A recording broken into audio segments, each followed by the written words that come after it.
Los continuos cambios sociales que ha experimentado la humanidad en los últimos decenios han generado estilos de vida que, si bien los ciudadanos gozan de un mayor bienestar y la disponibilidad casi irrestricta de bienes de consumo, están también desprovistos de estabilidad por falta de arraigo y en tradiciones o en relaciones interpersonales estables. Lo que Zygmunt Bauman describió como modernidad líquida se expresa en hábitos de conducta en los que prima el instante como protagonista de una acción intensa, eficiente y transitoria, capaz de adaptarse a los cambios y disponible para nuevos entornos. La sociedad se configura según un modelo que Byung-Chul Han califica del cansancio, en el que el paradigma ya no responde a la explotación del trabajador por parte de los patronos, sino que el sujeto se explota a sí mismo movido por una motivación interior que absolutiza la eficiencia, genera dispersión y agitación y degenera en aburrimiento profundo. El sujeto posmoderno da prioridad al corto plazo sobre el largo y se generan estilos en los que cuenta más la intensidad del momento que el proyecto vital, lo cual se manifiesta de modo palmario en la concesión de la primacía a las emociones sobre los sentimientos. Esto sucede a la par que se dispone de acceso inmediato a la información, a la participación en redes sociales, y las relaciones personales son en buena medida suplantadas por relaciones virtuales, en las que los agentes muchas veces ni siquiera existen. El logro tecnológico de la inmediatez en la comunicación obliga a un estado de alerta ansioso que degenera en la angustia del llamado síndrome FOMO, Fear of Missing Out, el miedo de perderse algo. La vida transcurre a una gran velocidad en un entorno global, intensamente y sin vínculos sólidos que la sustenten ni valores objetivos que la orienten. Por eso, la existencia queda fragmentada en instantes de decisión o de historias breves sin hilo narrativo a merced de las circunstancias. A partir de estudios y reflexiones existentes sobre las dimensiones y relaciones constitutivas de la identidad del sujeto, proponemos un modelo antropológico basado en un concepto de identidad que permita superar mediante la integración la fragmentación vital y los peligros que hemos descrito y que son inherentes a la sociedad occidental del siglo XXI. Por la escasez de tiempo, esta presentación oral del modelo omite casi todas las referencias y citas de los autores que hemos estudiado. Nos remitimos para ello al artículo escrito.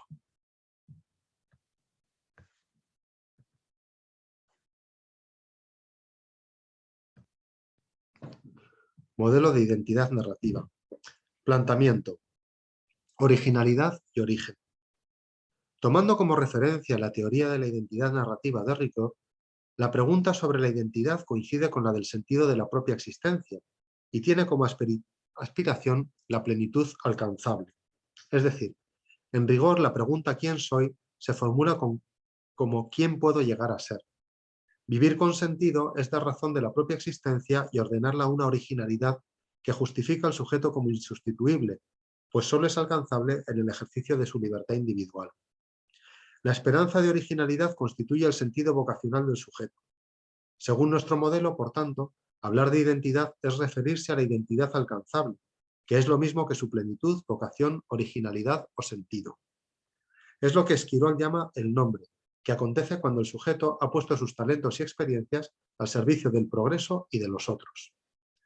Sin embargo, el campo de aspiraciones del sujeto, la identidad a la que puede orientar su vida, no puede ser ilimitado ni arbitrario, ya que nadie se da la existencia a sí mismo, ni su duración. Tampoco se eligen las cualidades que se reciben, ni el contexto en el que se nace, ni los cambios que sufrirá el entorno.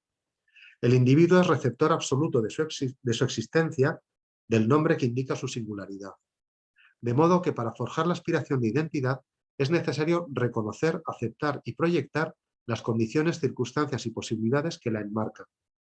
Por eso, el proceso de autoconocimiento y proyección se inicia con una mirada retrospectiva al origen, para conocer y aceptar el contexto y las condiciones que acotan, aunque no determinan, la identidad alcanzable. Por una parte, todo ser humano es un inicio absoluto, porque su origen no está determinado por las leyes que rigen el cosmos, sino por la libre decisión de sus progenitores. Y por otra, su condición de ser afectivo y dependiente en los primeros meses de vida hacen que su desarrollo neuropsíquico dependa y se configure según la relación de apego con sus progenitores, especialmente con su madre, que crean una atmósfera de afirmación y seguridad y otorgan al niño protección, autoridad y donación en sentido absoluto. Atañe, por tanto, al ser del sujeto su condición de hijo. y esto hace necesario admitir que la relación es constitutiva de su identidad desde el origen. La reflexión sobre el origen concluye también en la aceptación de la vulnerabilidad, es decir, su condición de ser afectivo, como constitutiva del ser humano. A diferencia del resto de los animales que comparten con el hombre esta dimensión, el sujeto se caracteriza por su capacidad de autorreconocimiento, que le permite saber de sí mismo en la relación a través de las emociones. Esta capacidad introspectiva abre un espacio interior, la intimidad, en el que guarda sus experiencias y sobre las que vuelve para formar junto con el autoconcepto una autovaloración. El sujeto se percibe como bueno porque se lo transmite el cuidado que recibe de sus mayores. Al reconocimiento de la dignidad la acompaña la autoestima, gracias a la cual se proyecta en plenitud. La memoria y la promesa. En su poema Llegó con 3 heridas, el poeta Miguel Hernández reconoce la vida, la muerte y el amor como las 3 heridas del ser humano. El filósofo Esquirol añade a estas 3, a las que asocia respectivamente la experiencia del gusto, la angustia y el amor, la del mundo, que asocia a su vez a la experiencia del asombro. Estas 4 heridas contextualizan esencialmente al sujeto como motivaciones vitales para la búsqueda de sentido. En efecto, el gusto por la vida desborda el contexto de la seguridad familiar y con la forma del deseo le impulsa a salir de ese ámbito con la esperanza de una plenitud. La herida de la muerte es la angustiosa conciencia de la finitud de la existencia y se constata en la experiencia del sufrimiento. Esta herida mueve a la búsqueda del consuelo y de la compañía.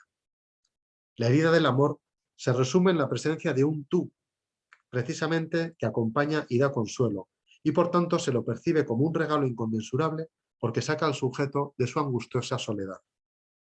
El asombro que provoca la relación con el mundo es la maravilla que actúa como motor del deseo de conocer y dejar una huella personal. Estas 4 heridas hacen que la vida no sea un mero transcurrir del tiempo, sino una interpretación existencial de los acontecimientos. Manifiestan una interioridad en la que el tiempo no rige de modo lineal o cronológico, sino que se lo mira de modo a la vez retrospectivo, como memoria del pasado, y proyectivo, esperanza de futuro. Esa mirada tiene en cuenta su condición relacional, la capacidad de orientar la existencia y transformar el mundo mediante la toma de decisiones.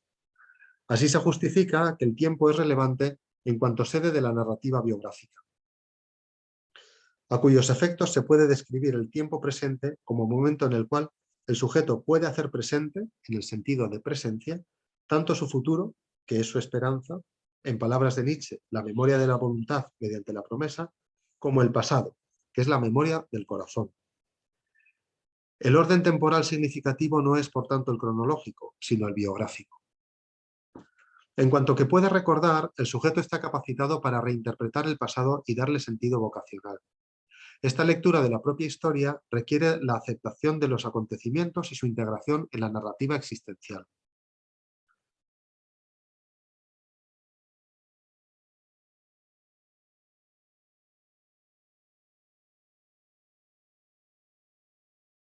Esta forma biográfica y libre de estar presente muestra, por oposición, la falta de libertad que comporta el estar ausente del propio del sujeto posmoderno por su falta de narrativa histórica. No es capaz de resumirse biográficamente en sus decisiones y, por tanto, no puede más que padecer los acontecimientos de la propia historia sin darles otro sentido que la utilidad o el bienestar instantáneo. Puede aceptar, pero difícilmente integrar.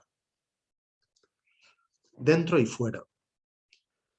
Como hemos apuntado más arriba, el deseo surge de la seguridad de recibir cuidados incondicionales y actúa como motor del sentido vocacional.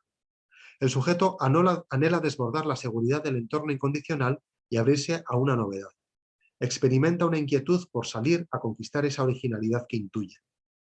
La crisis de la adolescencia consiste en los cambios psicofísicos y la urgencia del joven movido por su deseo de reconocerse y alcanzar la plenitud, que excede la seguridad del ámbito familiar e inaugura una nueva experiencia existencial fuera.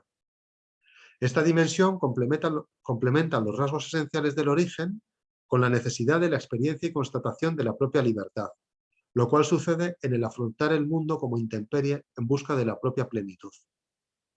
En este ámbito exterior tienen lugar, por una parte, las relaciones de amistad, cuyo fundamento no es la percepción de la dignidad del sujeto, sino la aceptación de las cualidades particulares y el fin al que se mira lo que hace surgir este consorcio. mediante la libre elección. La amistad viene motivada por el desamparo y la necesidad de compañía que genera la incertidumbre acerca del futuro, donde todo muda y cada situación es inédita y transitoria. La presencia y compañía de otros en ocasiones es indispensable para una justa interpretación de los acontecimientos fuera del ámbito familiar.